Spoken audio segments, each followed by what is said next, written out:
Team Beterbiev questions Joe Smith's mental fortitude after surprising confession. The veteran trainer and former light heavyweight contender was watching the first episode of Blood, Sweat, and Tears, a piece of ESPN shoulder programming to promote the light heavyweight unification between Artur Beterbiev and Joe Smith Jr., when Smith uttered words unconscionable for a seemingly hardened prizefighter. Narrating his title-winning effort over Maxim Vlasov last April, Smith admitted in the segment that he felt despondent late in their highly competitive 12-round tussle, so much so that he had disclosed to Jerry Capobianco, his head trainer, that he was not sure if he was going to finish on his feet. "There was a point in the fight I went back to the corner and I said to Jerry, 'Man, I don't know if I'm gonna make it through this one,'" Smith said.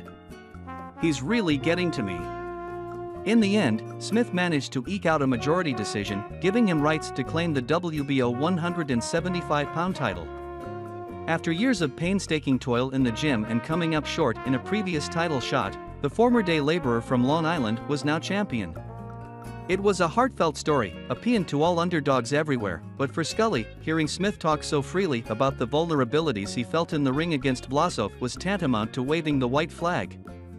"Here's the ultimate thing for me," Scully told BoxingScene.com. "If you saw the ESPN special that came out a couple of weeks ago." Joe said something to the effect of, "At one point the physical pressure was really getting to him and it was almost like he wanted to give up. I was surprised." Well, that was a mistake. He never should have said that. I think Joe made a mistake there. He spoke too much. Scully, best known as a trainer for his work with former light heavyweight titleist Chad Dawson, has been working lately as the assistant trainer to Beterbiev, the much-feared Russian mauler who makes his home in Montreal and whose head trainer is local fixture Mark Ramsey. Fighters do not lose to Beterbiev so much as they crumble, collapse, conk out. Smith will be looking to change that narrative trajectory when he takes on Beterbiev, who holds the IBF and WBC 175-pound titles, Saturday night at the Hulu Theater in Madison Square Garden in New York City in the main event of an ESPN telecast. Beterbiev, 37, is hardly the type of fighter one figures is in need of a morale boost, but Scully was only too happy to offer his charge an alluring psychological morsel. If Smith felt so comfortable divulging his insecurities against a competent, but hardly extraordinary, fighter in Vlasov, consider, Scully thought, what avenues of mental fragility a presumed knockout artist like Beterbiev could put Smith on. "I told him, hey, we have an advantage that is insurmountable and it's a given," Scully said.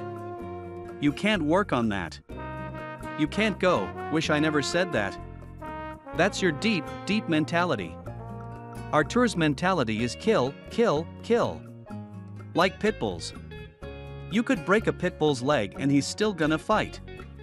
I think we have a great advantage, deep down psychologically, over Joe, because now we know that he has a chink in that armor. Artur Beterbiev would never ever say that, giving up. He would never feel that. He would never say that, and if he did he would never admit it. Artur doesn't have that gene in him. He wouldn't do that."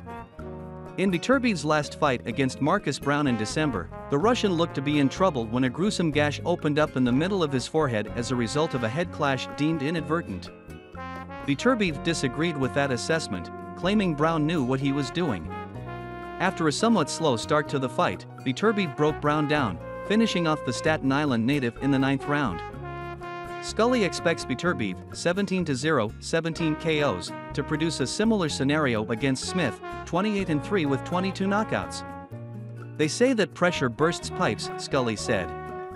"People get in with Artur and you can see it's almost like the life being sucked out of them.